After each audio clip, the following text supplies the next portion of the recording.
So what are Alex and Gus, what are their plans for the next day? Everybody else is doing something to look into this Serpent's situation. So yeah, obviously I share that information with the group. Okay. What's your plan for the next day? You and Gus. Did we find any, like, they had manor grounds outside of the city, right? You didn't find anything. You were the hired muscle. Well, I They say we had, but it was even before Eldov's day. Yeah, they had great wealth outside of Dunfoss in a manor house within the walls, but for some reason the house lost money repeatedly over the years, and by the end they were servants of the crowns. Gross negligence. Too much adventuring, unprofitable adventuring. gross negligence is basically Nodal's MO. Okay, Yeah. Basically. I don't know, Alex. What do you think? I really don't. They're already looking into everything. We've got Florian is researching Eldov specifically. We've got Lucius figuring out if any defunct houses have been reinstated, and if so, how. And we have Seeker is trying to find out about Choreo specifically.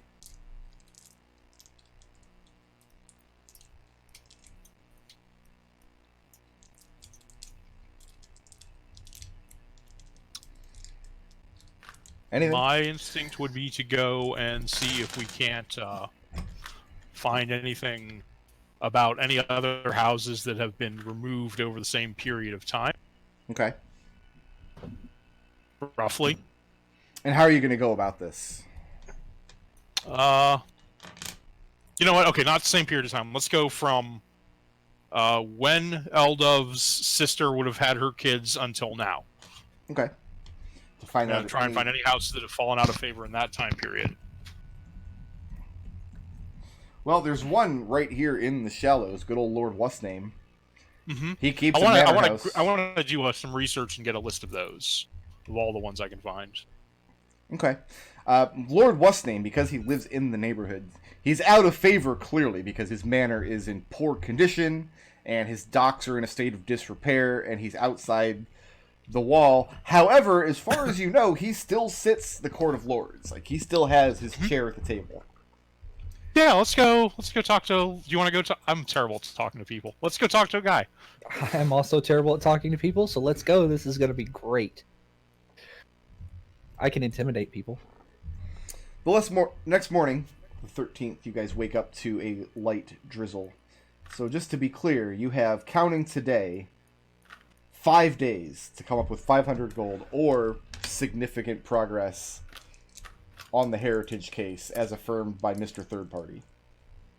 Question. Yeah. Is that awesome Triton painting worth at least 500 gold? You'd have to go to an art appraiser and... Blurg. Okay. You know it's worth more than what you paid for it, surely, but you'd have no idea how much it's worth. Alright. I was going to say, that could be our backup plan should we fail. Unless you've got some skill that, or tool skill that would let you appraise it yourself. But as far as I know, that's not part of Florian's background. It's definitely not. But we got plenty of time, so. A Art large is worth whatever. crowd is amassing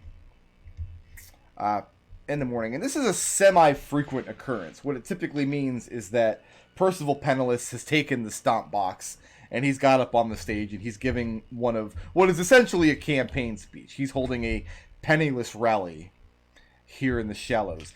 He's quite popular amongst the just ruse and rabble of Dunfoss. All of his ideas about how being ruled by the nobility is corrupt, and even though the next king is coming from the Court of Commons, if they stand idly by and let the chairwoman of the Court of Commons take the throne, which is most likely, she's essentially a noblewoman in all but name, and it's time for the etc., etc., etc.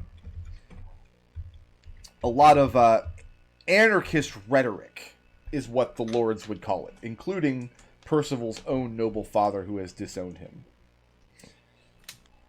And as you guys are about, you've had your morning meal, and you're about to, you're hearing this kind of in the background a couple of blocks away as the rain is drizzling down, when suddenly a tremendous lightning bolt explodes in the direction of the stomp box.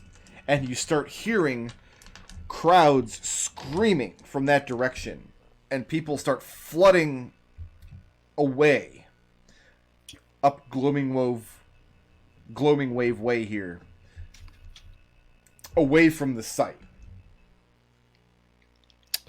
Yeah, I let's. say that. Alex- That's the direction we go then. Okay.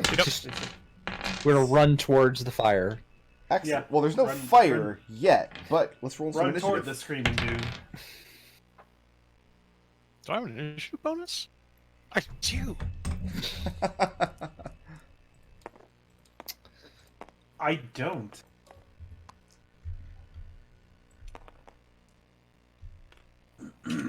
For reference, I usually have armor on under my trench coat, and today is no exception. Okay. Well, unless stated otherwise, I'm going to assume you guys have all of your combat-ready gear that's on your character sheet. Yeah. Mhm. There's some stuff I'd actually like to stash in the barge, but Are we actually rolling initiative? Yeah, Yes. like Oh, torches oh, for a we are. character with dark we vision all is did. Am I wrong that there's no rules for using giving lighter armor to small characters? Could I just not find that? I don't think there's any rules for armor made for smaller characters in general. I just thought it like weighed half as much or something like that. It probably Oh, who does. cares? I couldn't But- find the rule. Looked through the book for like half an hour this morning. I mean, logically, it must, because there's Yeah. less material making up the I armor. mean, square cube law should weigh quite a bit less.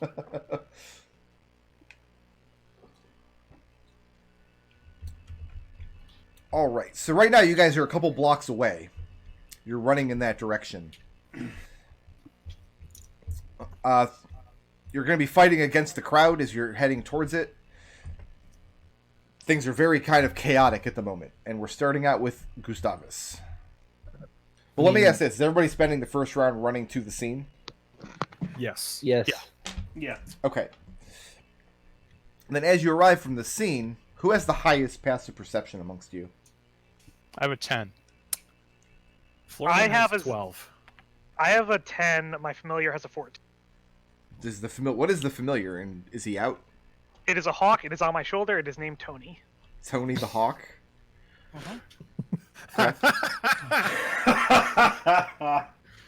You sure you don't want a tiger instead? I mean, I get it. It's funny, but You should push for the tiger. That would help. The name just came to me in a dream. sure it did. Yeah.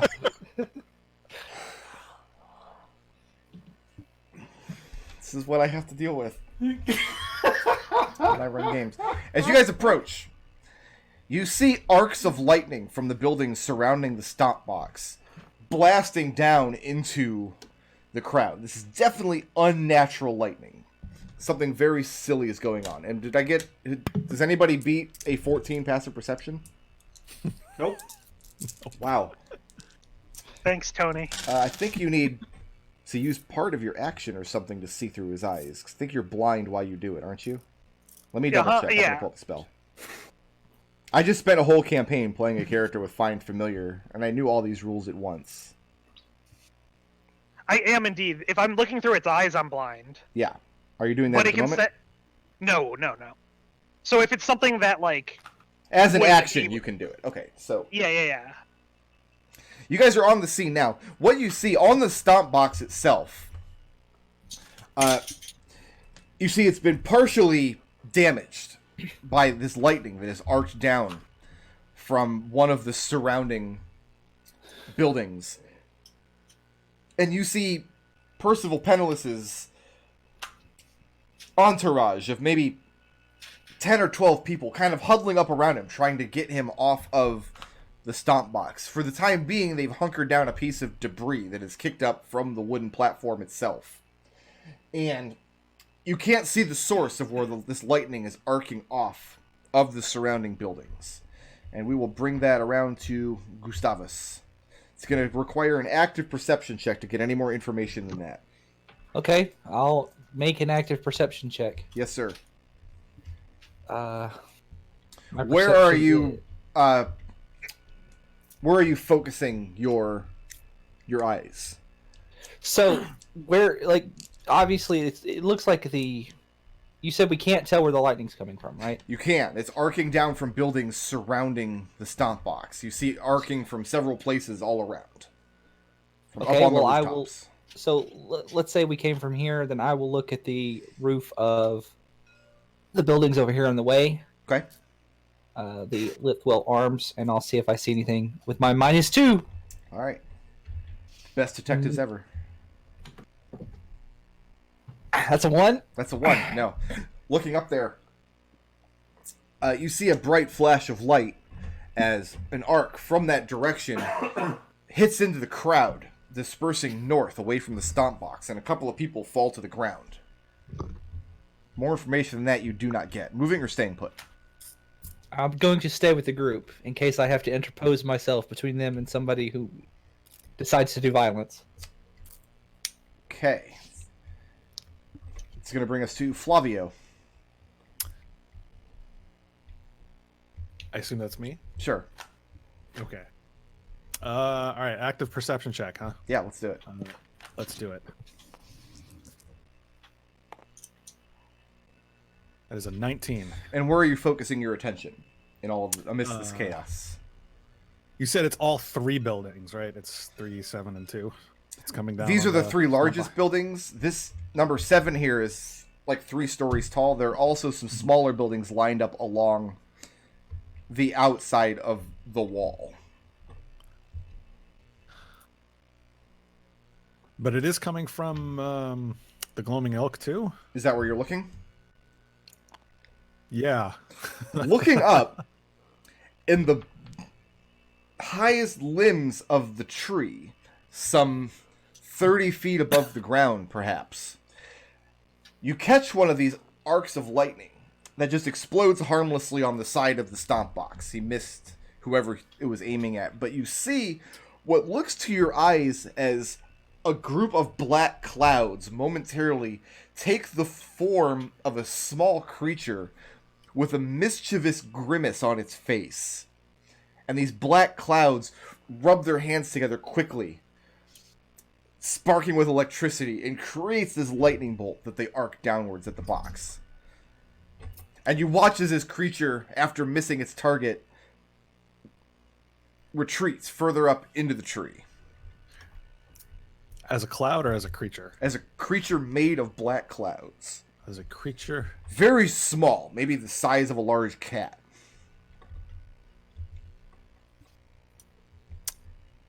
Okay. I'm gonna relay this to my friends. Okay. Alright. And moving or staying put? Staying put. It's going to bring us to the seeker that forms when the wind does whatever your stupid name is.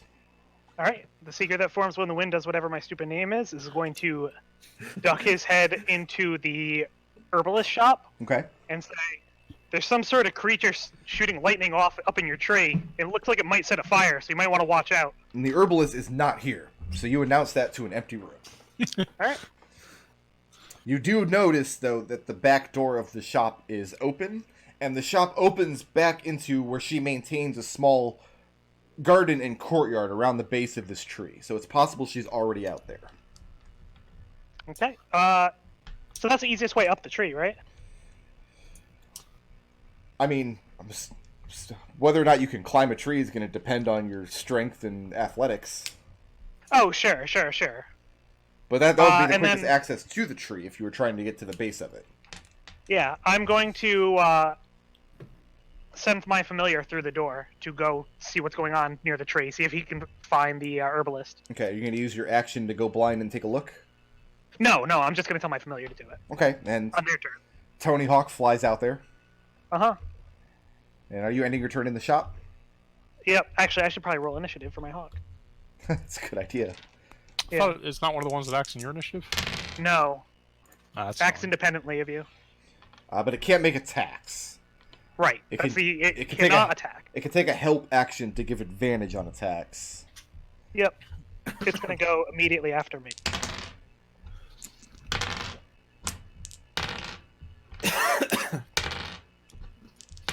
And it has 1 HP, so I mean, if you want to take it out, no Oh, problem. I'm well aware.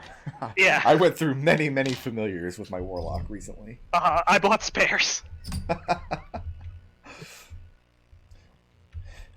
Yeah, you guys watch as this cloud creature in the branches of the tree arcs another lightning bolt down, and you see 6 more flashes from around the square, aiming down not just at the stomp box itself, but also in the surrounding crowd. And it's becoming very, very clear that this is a mortal danger to the people in town. It's going to take this crowd, by the time they completely disperse out of the area, they will have been able to strike some number of them dead. All right, with my actual Do we action. see these Well, creatures that was their action on 10. Oh, okay. Can we see these creatures after they do that, or they disappear back into the shadows? You know their general location now that you know what to look for, and they seem to be perched on these rooftops around the square and in the branches of the tall tree. Okay.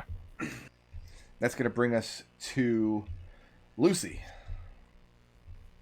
Lucius is going to take aim at one of the creatures that is hiding up in the up above 6 branches. Okay. And he is going to fire off an Eldritch Blast at it. All right, go ahead and make that roll. I'm going to grant the creature some amount of cover.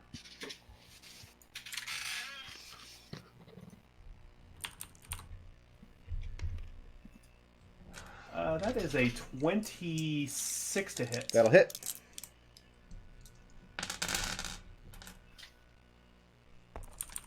Pleased to be enjoying 2 force damage. 2 force damage. 2 whole damage. Big roller. Oh yeah. Hey, I play cards. I don't roll dice. And are you moving or staying put? I am going to. Is there anything I can take cover behind? Any, like, I mean, yeah, debris there's or lots of something? crowd. You could hide behind people. The idea is if like there's like benches or tables to kick over, I could kick one of those over. No, there's no and- space for benches or break tables ones. in the road. Okay, then. You could duck around the corner of a house. You can dive through an open door. You can. No, I'm good. I'm good being out in the open then. Okay. It's gonna bring us to Alex. All right. So the one that Lucius just fired an Eldritch Blast at, Alex is going to move in a bit closer. Okay.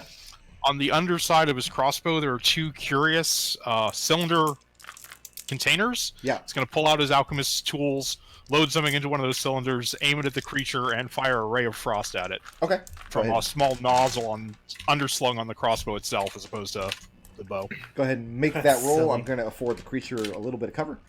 Yep. That hits an armor class of 14, not counting the cover. That hits.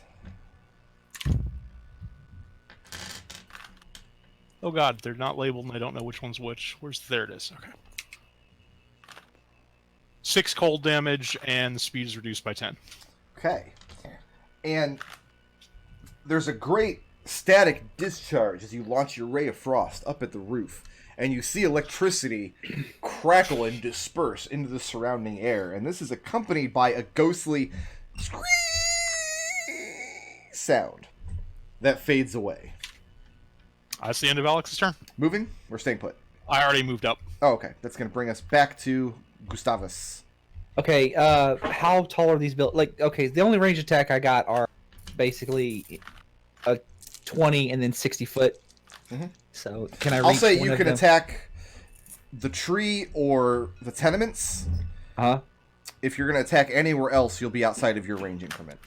Okay, I will pull a hand axe out and I will throw it at the one on the top of the tree. Okay, that one definitely has cover because there's branches in the way. That's fine. Roll it. Hand axe. That is a 23 to hit. That hits. Okay.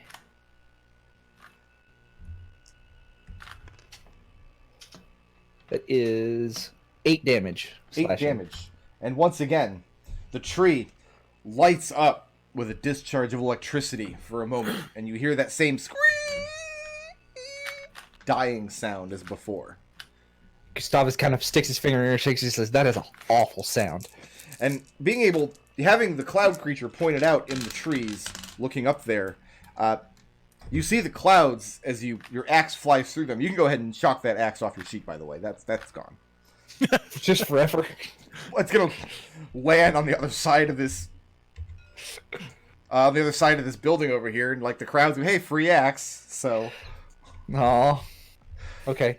It's gone. but you see the cloud creature disperse, like it just breaks apart and evaporates as it discharges all of its electricity throughout the branches of the tree. You get a good light show from where you're at, Seeker, down below. Nice. Moving or staying put? Should have sold tickets. I will go stand next to Alexander and kind of just stand around him where like I'm the taller thing in front of him. Okay. It's like attract lightning. I'm wearing metal armor and then I'm tall. Florian, you're up. That's me.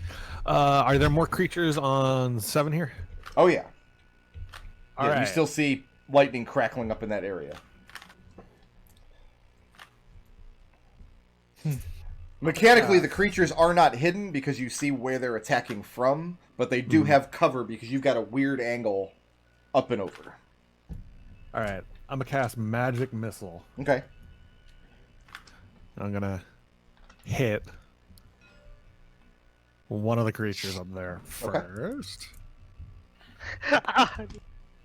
You know, That's how he beats the 2-hit rolls. That's He figured it 22 to out. hit. I don't think you have to roll to hit with Magic Missile. yeah, magic missile hits. We assumed that's why you took it. Yeah, you don't ever have to roll to hit with Magic Missile. Oh, yeah, great! you can also that's the divide the point of missiles magic up missile. however you want. That's Oh, a great you can hit. spell. Except I love this spell a in lot. 4th edition, you do have to roll to hit with it, as I recall. No, they ever added it eventually. Just Oh, they the are first- added. Okay. There is that alternate version of Magic Missile from the Penny Arcade book that you have to roll to hit, but it doesn't The make only, Cool. the only rule, McDohl, is that you have to choose all the targets at start. You can't like hit one, hit another, and then choose a third. Well, that I would hit multiple targets with this. All the little Spread it creatures out. I can see. Yeah.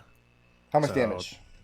I will tell you. I like this spell already. That is maximum damage. That is 5 force. 5 force damage, and you launch your missile upward, and it arcs up over the roof.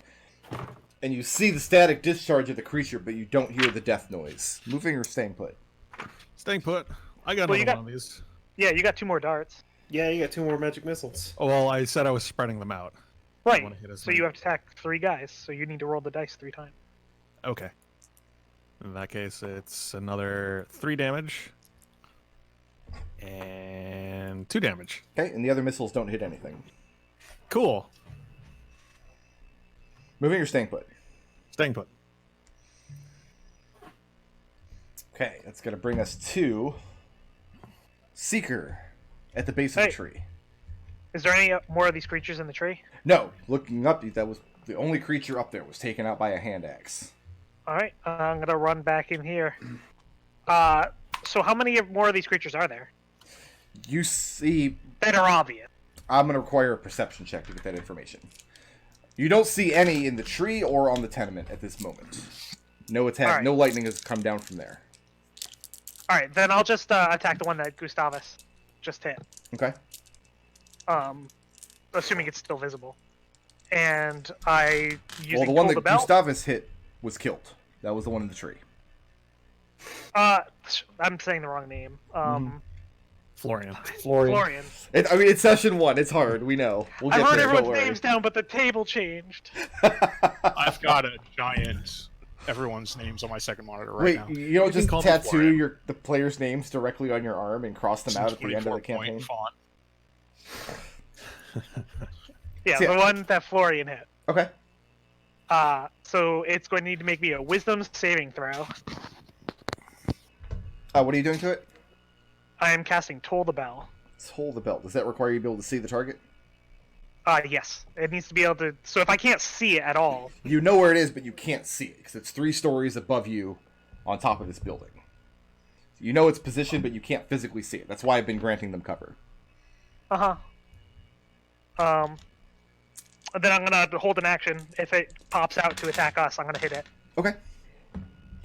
And you can go... Oh, what's good old Tony Hawk doing? Tony Hawk is going to look for another one of the creatures, and if it can find one, it's going to use the help action on it, helping out. Where are you sending Tony?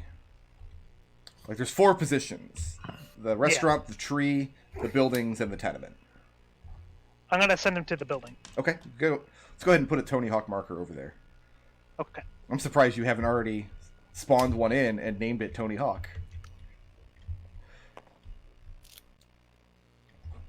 And he's gonna take. It's gonna He's take. got chits and everything, but instead he uses that. That's fine. Well, it's the most powerful shape.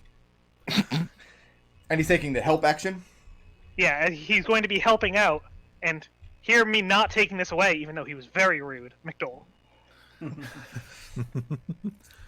Seeker, that's going to trigger your held action as the cloud monster on the tenement reaches up and is about to strike one of you with a lightning bolt. All right. Yeah, he's going to need to make me a wisdom saving throw. How's a 7 do? No. And the sound of a dolorous bell fills the air around it as it takes. I love Toll the Dead. It's not Toll the Dead, it's Toll the Bell. Oh, it is Toll the Dead. It takes 8 necrotic damage. He just called it Toll the Bell. Well, what you hear That's Toll the after Dead, I'm the pretty sure. dolorous... You said Toll the Bell. Well, Which is what we could call it. I'm tolling something. You told us that's the important thing. The next thing you hear after the dolorous bell is scream. Oh, I was hoping to cover that up. Didn't work. So that was your reaction, and now I've got 4 angry lightning monsters. That's more information than we knew before. You're welcome. Toll the dead, toll the dead, toll the dead. Is that the song? That's the Toll the Dead That song? is the song, yeah. 2 of them fly from these buildings up into the branches of the tree. 1 flies from the buildings over to the tenement, and 1 flies from the restaurant over to the tenement. And from there, they have an excellent view of 5 fledgling adventurers down in the crowd trying to ruin their fun. I'm going to roll a d10 to see which of you doesn't get hit this turn. And then I'm going to roll 5d20. Just roll a d5. I actually own a d5. I don't know where it is at the moment, though. Okay, Florian. I have an 8 to hit. Does not hit. Does not hit. Seeker. I have the first natural 20 of the campaign. This is... I hate to see it. I feel like he's opened up every single campaign with a crit. No, I opened up with a miss. My first to hit roll didn't hit any of you. Florian, it's going to be 9 points of lightning damage. No, you missed, Not remember? Florian. Seeker. I need to put your guys' names up in 48-point font, too. Seeker, 9 points of lightning damage. And you have what's called Contagious Lightning. Which means all lightning attacks against you are made at advantage. Alright, well, I am down. 9 HP did it, huh? I'm a wizard? Excellent. Alex. I have a 12 to hit. Glances through my armor. Armor conducts it into the ground. So, to be clear, that's not a hit, correct? Yeah, I have a 16 armor class. Okay, good. Lucius, I have an 11 to hit. Not gonna do it. Okay, so 3 misses and 1 of you are down. This is going well. This Find Familiar doesn't require concentration, right? Tony Hawk is still flying around? Tony Hawk's up there. Okay. So his last order was to help out Lucius. Yeah, he can keep doing that. Oh, if you want so that answers my. Rather, that means that I have to ask my question, my rules question that I just remembered. He went over here to use the help action against a creature that was here. Yes. If that creature moves away, does the help action stop having happened? No, because that's what I was doing all last campaign. The help is until the end of your next turn or the first attack. Okay.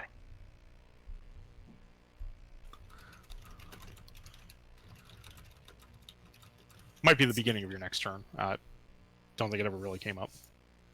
I think Red was able to do that because he was able to do help action at range.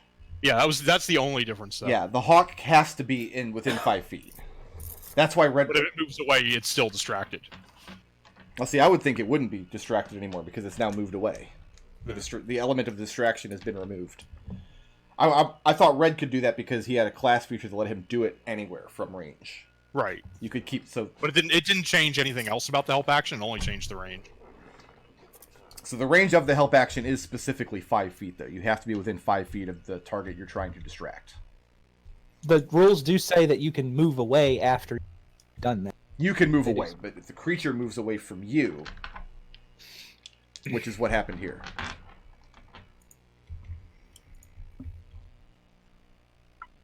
I've been Basically, it's a distracted. bad position to be in the. It's a bad position to be in the initiative order for helping. So now that brings us to Lucius. Lucius, there's two things I want to do, but they both take regular action. Take out the lightning things. I thank you, Alex. The good news is the go- cloud monsters are focusing on you guys and not just randomly showering lightning bolts into the crowd. Yeah, there was one that was injured partially up on top of the tenement. No, that one's dead, and then 2 more flew over to the tenement in order to have a better shot down at you guys. All right, then I'm going to light him up with an Eldritch Blast. Okay. That is the first player nat 20 of the game. Cheater. I forgot I did spawn in these cheating dice on the table. That's a new addition. Mm-hmm. Thank you for putting the cheat team. That's going to be 16 force damage. Yeah, that one explodes. And you hear the And delicious... That is especially delicious to Lucius because he gets some temporary hit points whenever he does that. Nice. Whenever he kills it. Let's see. 6 temporary hit points. Okay, and are you moving or staying put? I am staying put. Okay, it's going to bring us to Alex. Alex moves over Seeker's body, twitching on the ground with lightning arcing around him. Yeah. Pulls out a small vial sealed on both ends of glass and shatters it over the wound. That's a Cure Light Wounds. Okay. 1d4, 1d8 plus 5. Glass in the wound as a bonus action. That's 10 hit points back. So Seeker is now conscious but laying prone on the ground. And Takes a long drag of his cigarette and moves back for more cover against the wall. moves back to where? Against the wall next to the gloaming elk. Okay. And that's going to bring us to Gus.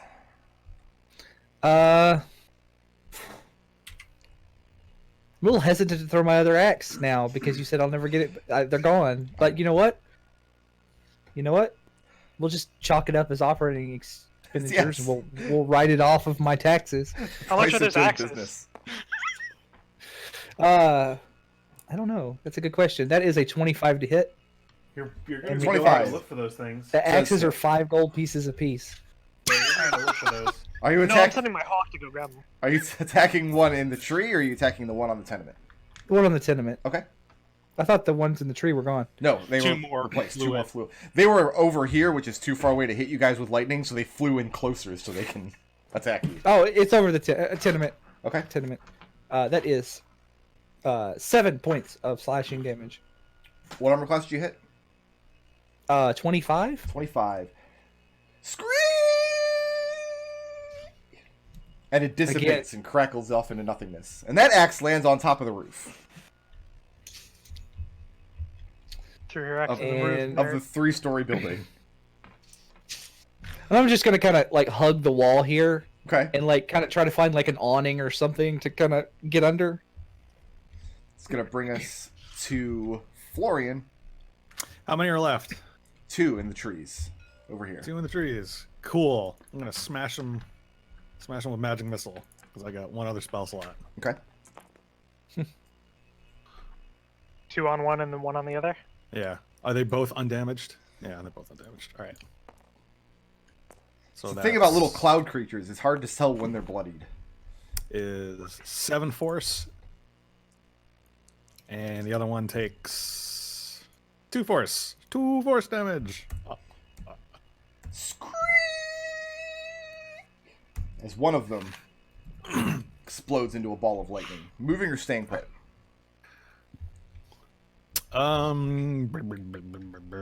Staying put.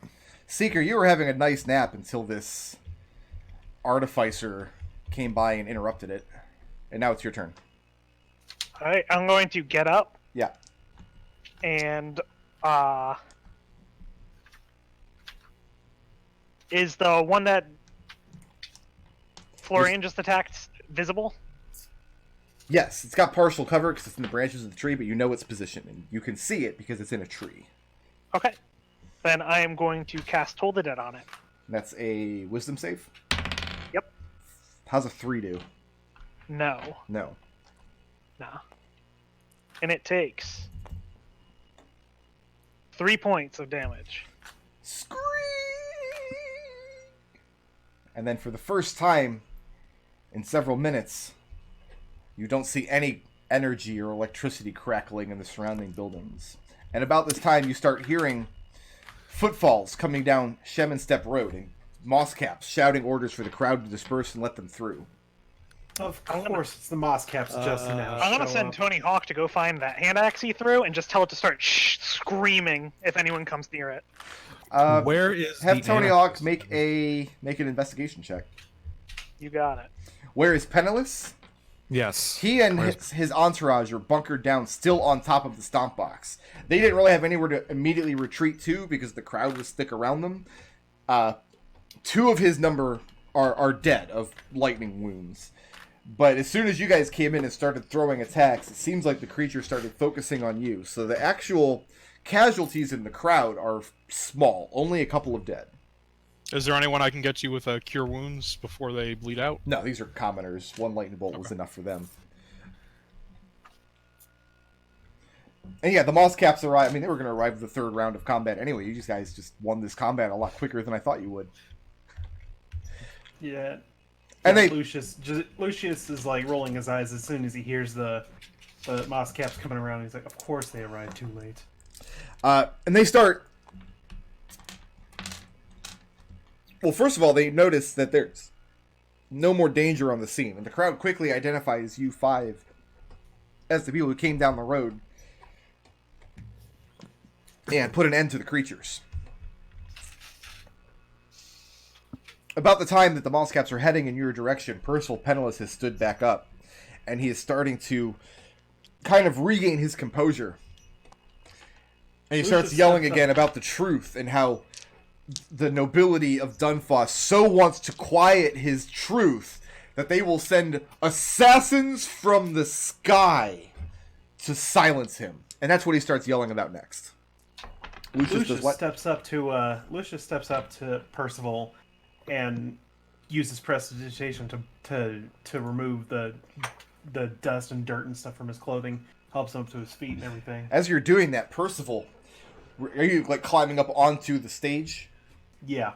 He reaches out and grabs you around the shoulder and pulls you into an embrace. And he starts espousing to the crowd that here stands Lucius of House Udoc, though of noble blood, not of dishonorable. You see that he stood with the people of... He goes off espousing your heroics, how you came to save the day, how more lives would have been lost if not for the courageous Lucius Udoc and his companions. Lucius just says very quietly to Percival, and I hope that Percival Penniless will remember the kindness of Flumph Inc. in the future. His companions, who can be hired for very reasonable rates, just down the road. As Lucius is climbing up on the stage, one of the Mosscaps, a group of 4 of them have come down the road. One of the Mosscaps has set about kind of deputizing a few of the stronger men in the crowd to identify the injured and start lining up the dead. 4 people have died, 2 of which were members of Penniless's entourage, and 2 who were just in the crowd, although several others also caught some discharge and are starting to come around. One of the guards climbs up onto the stage and is kind of standing behind Penniless and Lucius. And the other 2 guards come over to the rest of the group. How did Tony Hawk do on that investigation roll? Oh, shit. Ask you to make it. Oh, for D4, that's a 4. 4. Okay. He got blocked. The moss caps come over, and they immediately... Again, these are men that you don't recognize as being on patrol in your area. These are not your friendly neighborhood moss caps, as far as you can tell. They immediately tell you that the city owes you some debt of gratitude for helping to disperse these creatures, and they begin to grill you with questions about if you know anything about what happened here. Like, when did you arrive on the scene? How did you know something was happening? How did you know there were monsters on the roofs, etc., etc.? Do I recognize any of the moss caps? No, they're not men that you know. Okay. Lightning from roof hitting people. We looked. We saw little grin marks, and then, Is it the still rest. Let's see. Can I make an Arcana check just so I can get the technical details of what we just fought? I mean, the And technical provide that as a details report. of what you just fought is there were creatures made of clouds on the roofs that were throwing lightning bolts at Percival Penniless. And Is it still raining? It's drizzling a little bit. It's not a thunderstorm, though. There are clouds in the sky, but there's not strikes of lightning. And the rain isn't dispersing now that you've killed the monsters. Also, I do want to point out that the Tome of Beasts does not say how long this contagious lightning lasts, so I'm assuming you just have it forever. It never ever goes away. Just for That the rest seems of the campaign. Yeah, you have it for all the rest of time now. So you just tell the moss caps, we saw people were getting attacked, and we identified monsters, and we killed the monsters. That's basically... Lightning strikes randomly. And Alex takes a long drag off his cigarette. It was raining in the shoals. A hard rain. A rain that would wash right through you. Alex, later. You're up on the stage. You're not talking to Alex at the moment. Wash the sins of the street away. Percival Penniless points out, after Lucius says that this lightning definitely didn't strike randomly. It struck at him specifically, and he holds up the singed sleeve of his shirt to prove it, and he points to his two dead companions behind him. That this was a malicious attack on him personally, and he's going to get to the bottom of it with the help of his good friends from Flumph Inc. And then you hear Gus in the background. Reasonable rates apply. Who is closest to Florian in terms of the party? The four of you are kind of standing there with Okay. two of these moss cap guards who are having a conversation with you. Florian leans into Alex and kind of says in a low voice, I am concerned that he is showing very little remorse to two of his companions. I mean, he seems to be kind of a weird zealot, but you're also right. Help me get up on I suppose if he is paying good, then...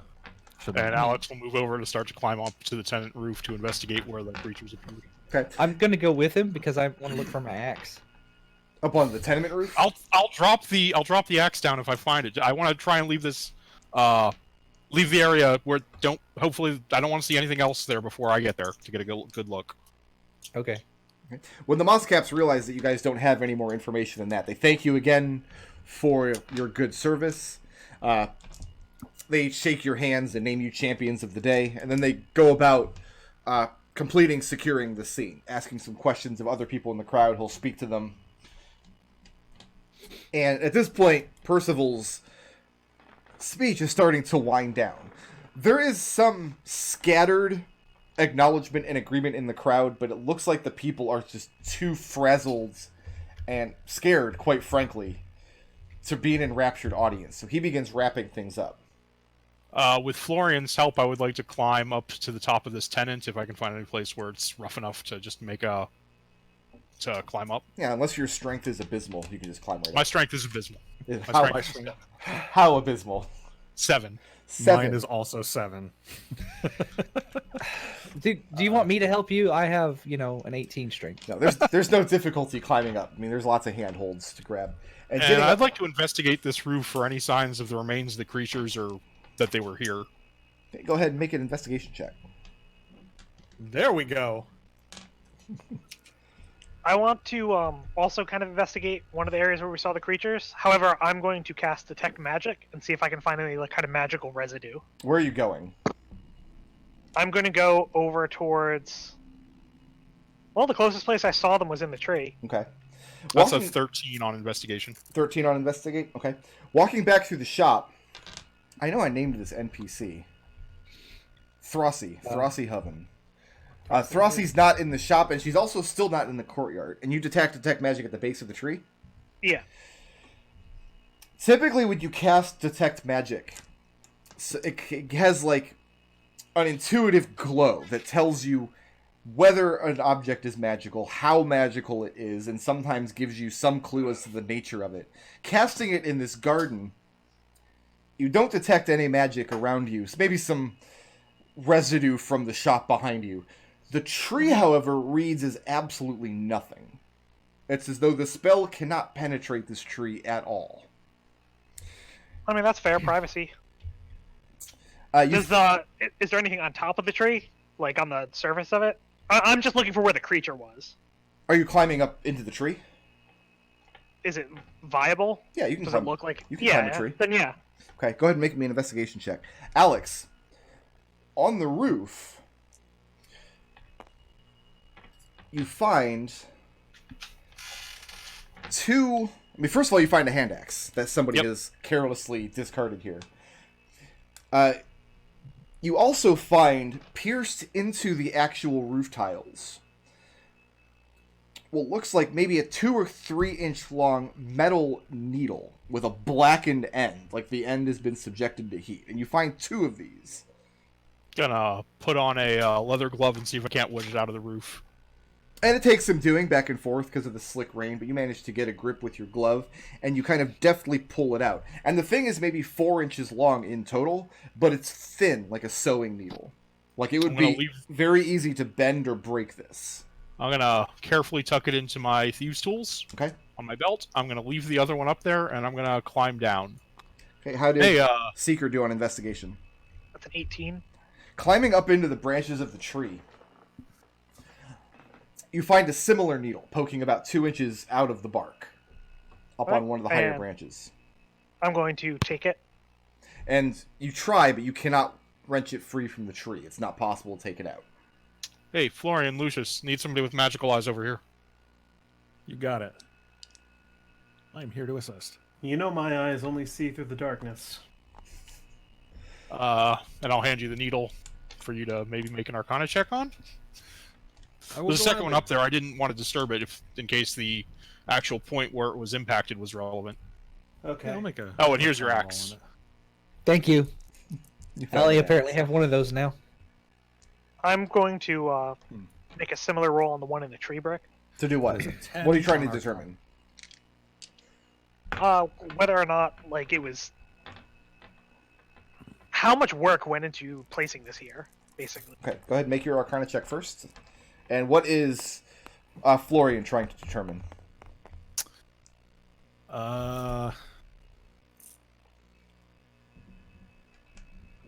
The type of magic, the school of magic that might be on this needle. Okay.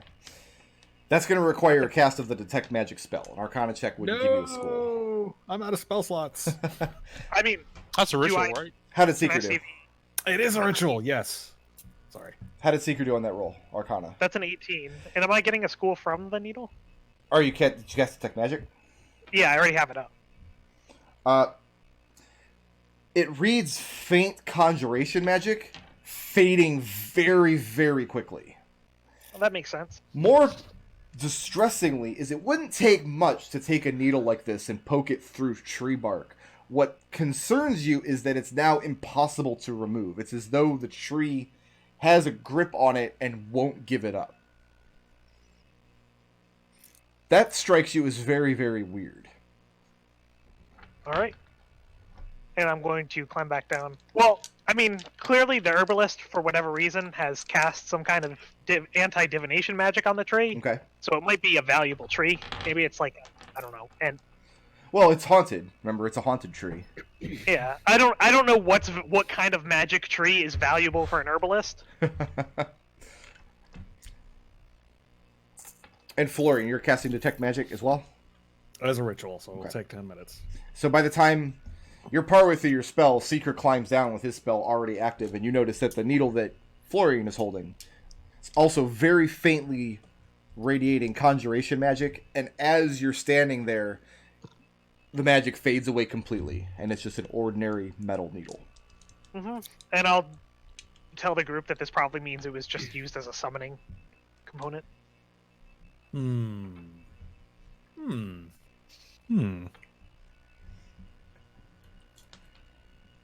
There's a second one up on the roof. I didn't take it out just because I wasn't sure if the way it impacted was important. Maybe leave it there just so that we can prove it was there, but I don't think it's going to... I don't think leaving it there will be dangerous given the speed with which this residue has disappeared. There's not going to be any more summoning coming from this metal. At this point, Percival Penniless climbs down from the stage and comes over to the group.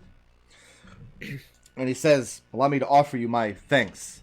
I believe I would have been killed if not for your assistance." And he seems very somber now. He says that he has to tend to the families of his fallen men. But this evening he'll be returning to the Shallows to raise a glass in their honor. And if you would do him the honor of joining him, he would buy you a round. Gus brightens up at that and gives him 2 thumbs up. Okay? Won't say no to that. Tend to your dead. Do you need any help? I mean, he's just going to be going to the 2 families of his dead comrades and informing them of what's happened and inform the next of kin. Like, the revolution is starting, and these are the first casualties, that kind of nonsense. Right, okay. We were happy to aid you in your moment of need. Our rates are reasonable. He says If that you need it's sad that any citizen of Dunfos need to feel fear in the streets, but he feels more courageous knowing that some of the citizenry have your bravery, and that you clearly have the backs of the good people of the town, whether inside the walls or outside, whether of noble blood or not. And at this, he casts a glance and a nod towards Lucius. Lucius is stroking his chin, thinking for a minute, thinking for a while, how many of this guy's political enemies would love to have just offed him right here. Does he using actually? this as a- Does he have a seat on the House of Lords? His father does. House- He's been disowned. He doesn't have shit. I'm going to ask him. Yeah. While we have you here, there's something that we've been wondering for a couple days now. And I'm going to ask him essentially hey, how get a seat on the House of Lords? As soon as Alex figures out where you're going, he's going to kind of interrupt. Just let the man deal with his dead. We'll talk to him tonight. Well, I think that's a perfectly valid question. Sure, Yeah, but not right we'll now. tell him the question now. We've and got he can 2 think bodies about that it. need to be taken care He of. is delighted to answer the question now, but not in the way that you're hoping. He tells you that when he's chosen by the good people of Dunfos to sit the throne, there will no longer be a court of lords, and the nobility will no longer reign over the good working and fishing and farming people of this fine city. And with that, he wishes you good day. To be clear, none of you get a vote. There's not going to be an election. This is not a democracy. Well, that was Not revealing yet. information and also completely unhelpful. But good information nonetheless. Gus leans over into Florian's ear and says, "I think he's just crazy." Well, obviously he's barmy. I want to go find the other 3 needles. I don't think there were he's 6 that of these crazy. things, right? There were 7 of these things. 7 of these things. Yeah, I want to see if I can't make my way across various roofs and whatnot, and see if I can account for all of the needles. How much time do you spend doing this? Because this was a very slim needle, and just finding one was, you found 2 of them, and that was very difficult to do. You know I'll the spend third the one entire was true. morning. Okay, roll an investigation check. He certainly has his own point of view, and he certainly committed that. So point of 20 view. on investigate. 20. You find a third one on the tenement roof that you missed the first time. Mhm. You find one each on 2 of the buildings across Shemenstep Road, and you find one up on the roof of the Lewin Arms. And while you're up there, Arnell Evensbow comes out and wants to know what the hell you're doing on his roof. Did you hear about the lightning this morning? Oh, he knows all about it. He was watching from his abode from back here, but he takes great pride in not playing face to that farce that is Percival Penniless. Well, whatever caused it, I'll kind of hold the needle out. Seems to be one of these on your roof. So far, I think I've found all of them, but I think there's maybe one missing. Did I get 6? Is that right? You found 7. There's one in the tree that you cannot remove. Okay. So I think this is the last one.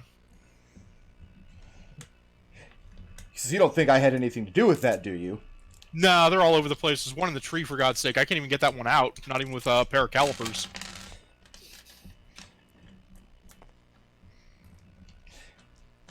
Did you hear anything this morning before the speech started? He didn't. Anything unusual?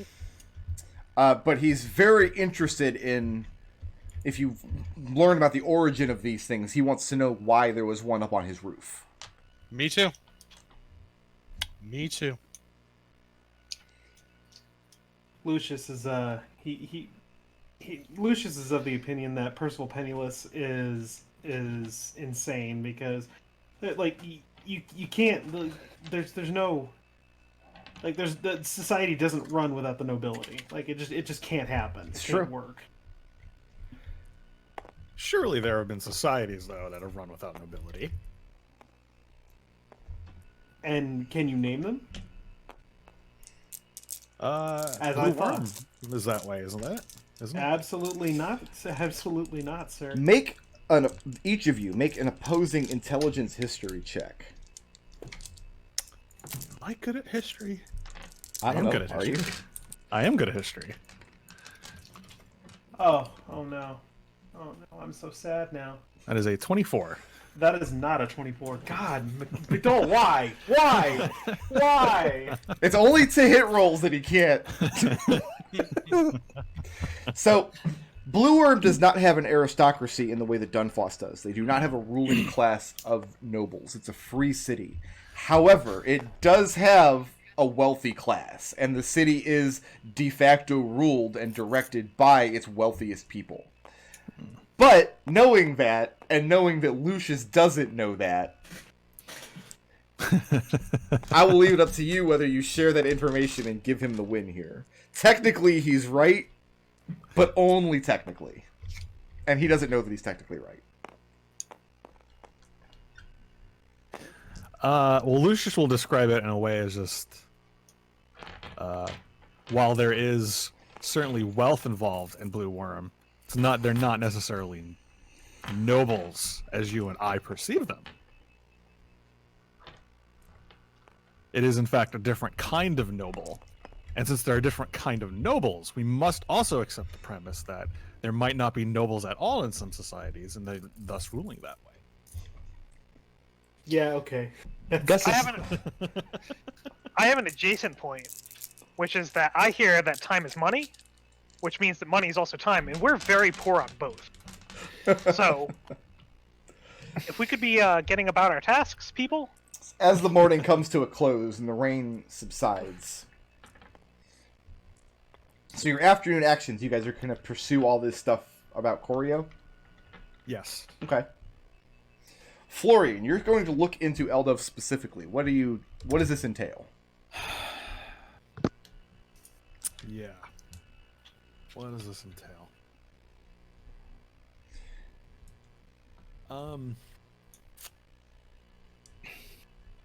Where would Florian go where there's the biggest concentration of publicly accessible knowledge? In terms of like a library or public records or... There are many, many such libraries in the city. That's an extremely broad question. Okay. Is there one that focuses on... As far as like history? finding accurate records of people who supposedly lived over 100 years ago, chances are fairly slim. Okay. Especially for a noble house that doesn't exist anymore. These are people that have passed out of memory and into myth, for the most part. So there's no like public records kind of. There are, but you probably can't. You probably won't learn more than there was a house Fireblood, and they had a son called Eldov who served this king for this length of time. All right, come back to me then. Okay. I gotta Then think about we will this. start with Alex and Gus going to speak with Lord What's Name. Yeah, I think we're still on for that. Lord What's Name was not in the crowd. He sees himself as far above such matters. And you approach his dilapidated manor, and he has a little placard next to his door that simply says, "Do not knock." Gus knocks. Of course he does. Gus can't read. Gus can read. It's just We all assume Gus can't read. Gus is just named Birdie again. What the hell? And you hear like a crashing sound from above you as one of the windows on the upper floors bursts open. An old Lord What's Name with his bedraggled goatee and his monocle stares down at you and demands to know, can't you read the sign? Gus will look at the sign and seem very surprised. And then he'll just look up and be like, "Well, while we got you," and then he points at Alex. My lord, we were hoping to inquire some questions of one of the more noble members of the Shallows. At which he said that he's far too busy to be fettered by your questions. But he does not leave the window nor close it. He still stands there glowering down at you. Well, do you have a what would they call it? What is the word, Gus? An appointment book? No, he should have a person for that. A man? A major domo. Yeah, that's a good one. Do you have a major domo or some such that we could make an appointment with? So as to not take up time on your busy schedule. And he tells you that the manor once had many servants, more than most houses in the city did, at a time. But now that he has none, now that he's been reduced to this, you come here to mock him? No, Lord, just wanted to ask some questions. And he says that he's above your petty and trifling questions. But again, he does not leave the window, nor does he close it. He still stands glowering down at you. We were wondering what exactly it takes to remove someone from the House of Nobles. What is that? What it's called? Sorry, out of character. What is that called? The Court of Lords. Court of Lords. One of the 5 courts that determines who becomes the next king.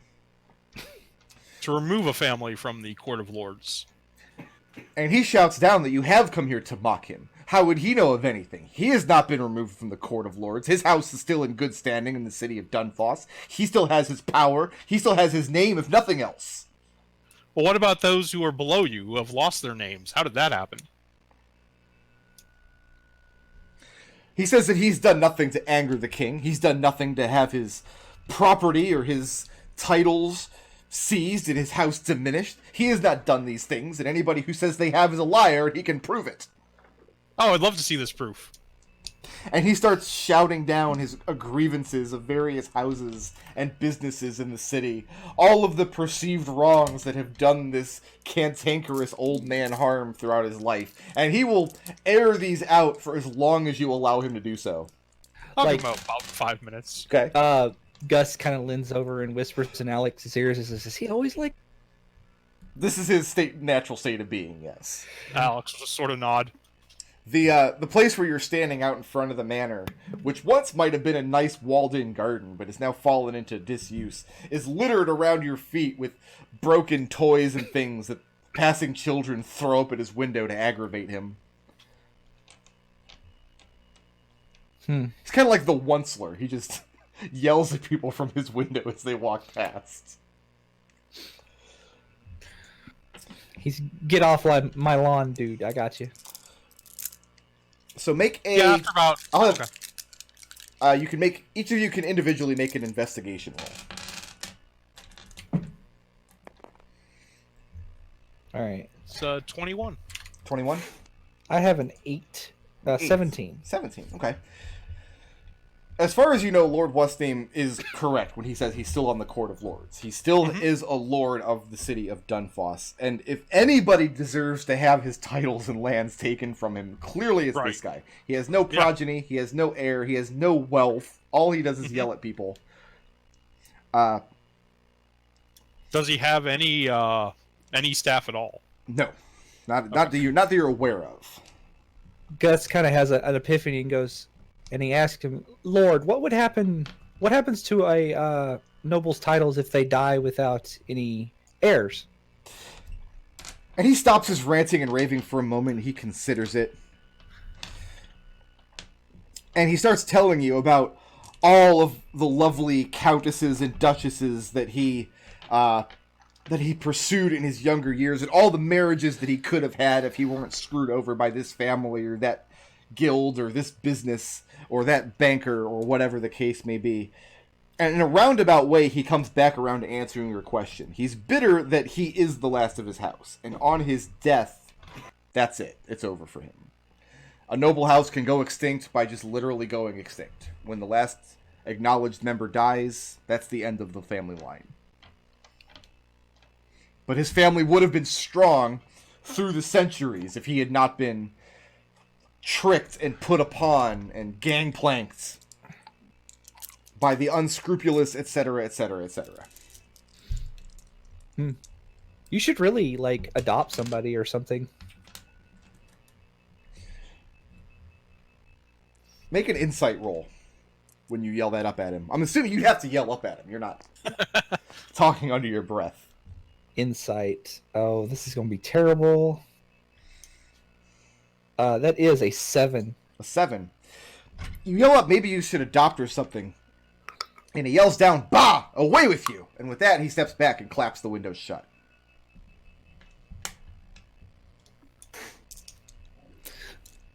So, Alex, the thing that I got from that conversation that we should probably avoid talking to that man at all possible. And also that it sounds to me that the house just went extinct when the Eldov's sister and her children were murdered. Yeah. Sounds like. Well, that was a nice waste of half an hour. You got to meet a fun NPC. I'm sure he will come back from many adventures. What do you say we stop at Carves and get something to eat on the way back? Sounds good. As they're walking away, Gus yells, "Sorry for knocking on your door." Lucius. Yes. You're going to be looking into how defunct houses are reinstated. You want to find out if this ever has happened in the past? Yeah. How are you going about doing this? I was thinking, does the Court of Lords have any kind of premises where such kind of records would be kept? Not anywhere you would be permitted to go. You yourself are not a member. In fact, nobody in your family is because you're not Dunfossian nobility. Yeah. I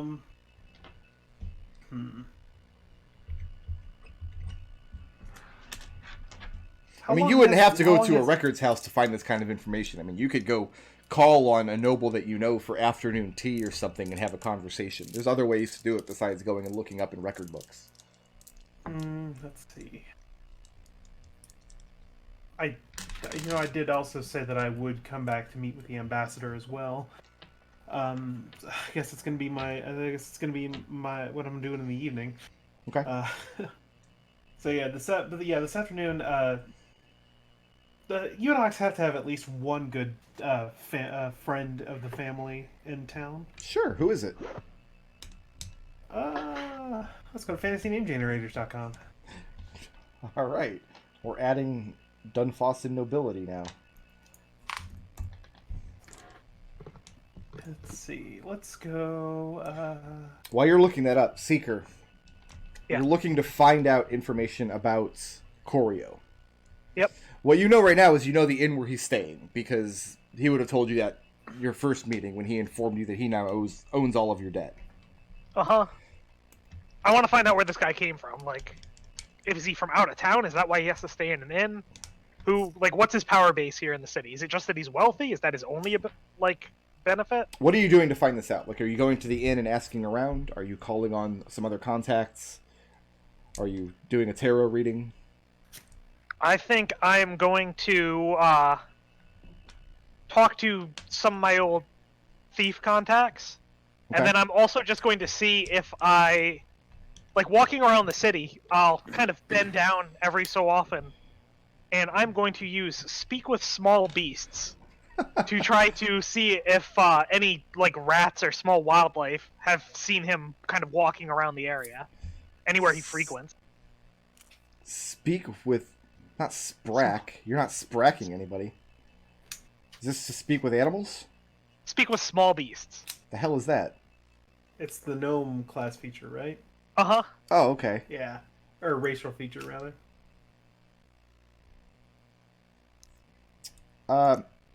Zook did this a bunch. You find some rats to talk to. You don't find any rats that know much about a specific person in town. They're all just big stomping boots to them, more or less. Alright. It was just a shot in the dark. Yeah. I'm more just hoping to talk with actual people. Make a charisma investigation check. My goal by the end of the campaign is to see if I can get an investigation roll paired with all of the different attributes. Investigation charisma. That is thank God I have investigation. That is a 9. You're not able to find out where he comes from, except that he's from out of town.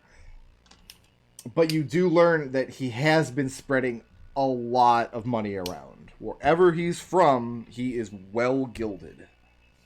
Okay. Lucius. I decided to go with an elven name. Okay. House Urineros. You're Neros. Urineros.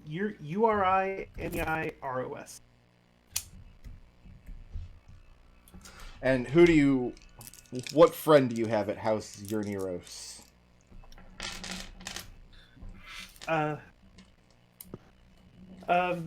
Probably like a son of a son, kind of like me, like a second or third son. His name is Elman. Elman. Elmurin. Almond.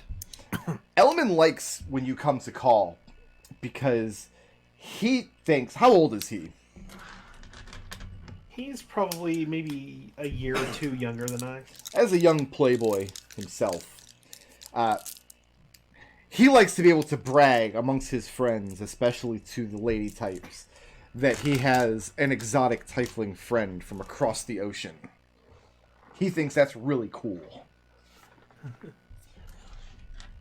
And make an investigation check. Make this at advantage, because you're talking with your friend. Charisma investigation.